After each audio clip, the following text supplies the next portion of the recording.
मित्रों नमस्कार। आपका बहुत बहुत स्वागत है। मित्रों, दिल्ली में बहुत ठंड है और बल्कि उत्तर भारत में ही पूरी ठंड है। इसलिए आप लोग अपना ध्यान जरूर रखिए, पूरे कपड़े पहनकर आएँ, सिर ढकें और एक्सपोज ना हो, खुले में ना जाएं। खुले में जाएं, पूरे पैक होकर जाएं, कूदे फाने और खेलें कूदें, दौड़े भागे ये ज़रूर करें, क्योंकि ठंड में जो शरीर के अंग हैं वो सुस्त पड़ जाते हैं। तो इसलिए खेल कूद करके उनको एक्टिव रखना ज़रूरी है। तो इसलिए खेले कूदे, लेकिन ठंड में न रहें, कपड़े पहने। तो मित्रों, आज की शुरुआत एक अच्छी खबर से करते हैं। हमारा आदित्य L1 जो लैंग्रेज पॉइंट पर पहुंच गया था और आज उसको हमारी धरती से 15 लाख किलोमीटर दूर अपनी कक्षा में स्थापित कर दिया गया है। और ये रेयर अचीवमेंट है।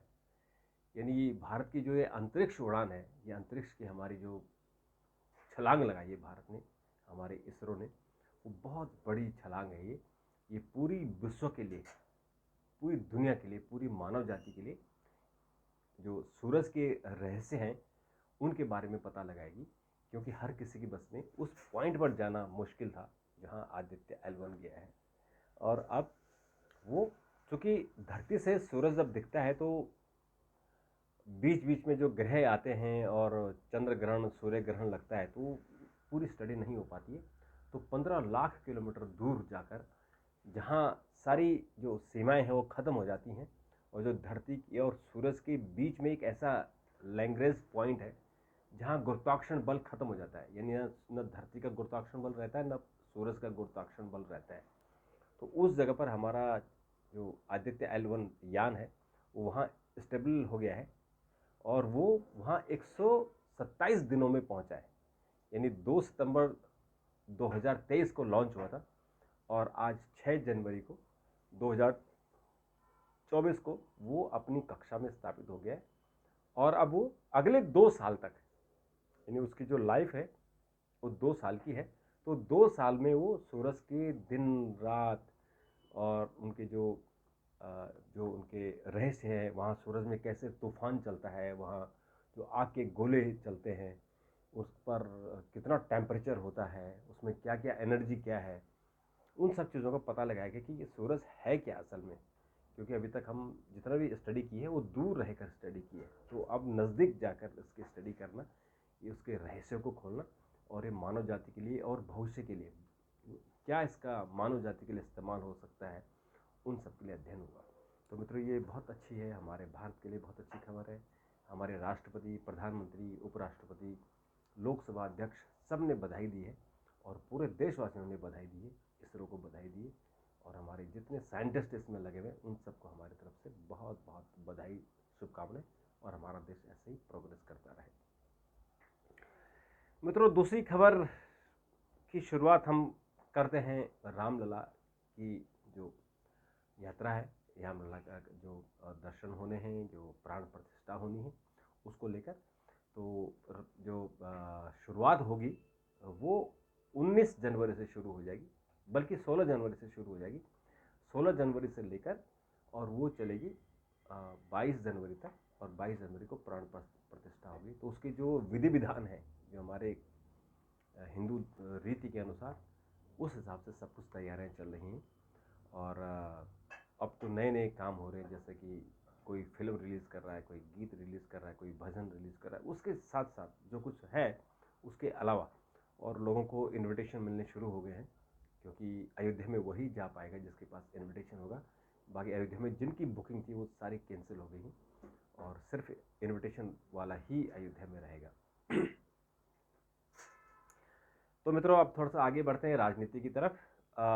कांग्रेस अध्यक्ष मल्लिकार्जुन खड़गे ने आज प्रेस कॉन्फ्रेंस की और बताया कि राहुल गांधी की जो भारत जोड़ो न्याय यात्रा है, भारत जोड़ो यात्रा जो पहले चरण में हुई थी, उसका अब दूसरा चरण है, जो करीबन 6,300 किलोमीटर होगी और वो मणिपुर से शुरू होगी और उसका जो समापन होगा वो मुंबई में होगा। तो इस तरह से आपके करीबन 6,000 किलोमीटर वो यात्रा होगी। तो आज मल्लिकार्जुन खड़गे ने कहा कि चूँकि संसद में बोलने नहीं दिया जा रहा है, उनकी बात को सुनना नहीं जा रहा है, तो इसलिए भारत जोड़ो न्याय यात्रा शुरू हो रही है। और ये यात्रा, इसके जो कल्मिनेशन है वो करीबन 20 मार्च को होगी। तो तब 20 मार्च तक ऐसा लगता है कि चुनाव आयोग लोकसभा चुनाव की घोषणा कर चुका होगा। तो इस यात्रा का जो समापन होगा वो लोकसभा चुनाव के माहौल में होगा। और इधर बीजेपी अपनी तैयारी कर रही है और उधर कांग्रेस अपनी तैयारी कर रही है। तो कांग्रेस का जो पूरी तैयारी होगी वो इस यात्रा को लेकर होगी, उस यात्रा के मार्फत लोकसभा चुनाव की तैयारी होगी।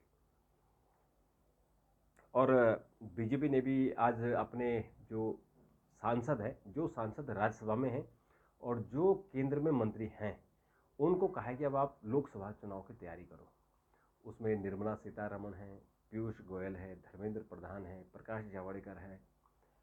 इन सबको कहा गया है कि आप लोकसभा का चुनाव लड़िए, क्योंकि राज्यसभा आपकी 3 बार की खत्म हो गई है, 3 बार की खत्म हो रही है। तो बीजेपी में लगातार 3 टर्म की बात नहीं दी जाती है। तो उनको लोकसभा चुनाव लड़ेंगे तो उनको अपने जो चुनाव लड़ने की ताकत उनकी होगी वो भी पता लगेगा और एक माहौल भी बनेगा कि केंद्रीय मंत्री चुनाव लड़ रहे हैं। उसमें अश्विनी वैष्णव भी हैं जो IAS थे और अभी रेल मंत्री हैं, तो उनको भी कहा गया कि आप भी चुनाव लड़ो। वैसे तो अश्विनी वैष्णव राजस्थान के हैं, लेकिन उनका जो कार्य क्षेत्र रहा है वो उड़ीसा में रहा है। वो उड़ीसा कैडर के ऑफिसर रहे हैं और बहुत अच्छा उनका प्रभाव रहा है, तो इसलिए उनको चुनाव लड़ने की बात हो रही है। और मित्रों, इसके अलावा थोड़ी सी ईडी की बात भी करते हैं। ईडी ने आज फिर कलकत्ता में छापेमारी की कोशिश की, लेकिन वहाँ फिर आज ईडी पर पथराव हुआ। और कल भी आपने देखा कि ईडी पर पथराव हुआ था और उनको चोट लगी थी। 3 ऑफिसर घायल हुए थे जो छापामारी के लिए गए थे। और जो शहनशाह जो TMC के लीडर हैं उनके खिलाफ उन्होंने छापेमारी की थी। और ये खबरें आ रही हैं, उसमें पता नहीं कितनी सच्चाई, ये तो हमारी एजेंसियां बताएंगी। आज बीजेपी के जो नेता हैं अमित मालवीय, उन्होंने ट्वीट किया और कहा कि जो ये शहनशाह है ये बेसिकली रोहिंग्या है और इनकी जो टीम है वो पूरी टीम रोहिंग्या है और इसलिए ये लोग इस तरह की जो क्रिमिनल एक्टिविटीज़ में शामिल हैं और इसलिए उन्होंने ऑफिसरों पर उन्होंने पथराव किया है। तो इस तरह ये अमित मालवीय का कहना है। तो अब इसमें ईडी ने लुकआउट नोटिस जारी कर दिया शहनशाह के लिए, शाहजहां के लिए। इसका नाम शाहजहां है, शहनशाह नहीं, शाहजहां।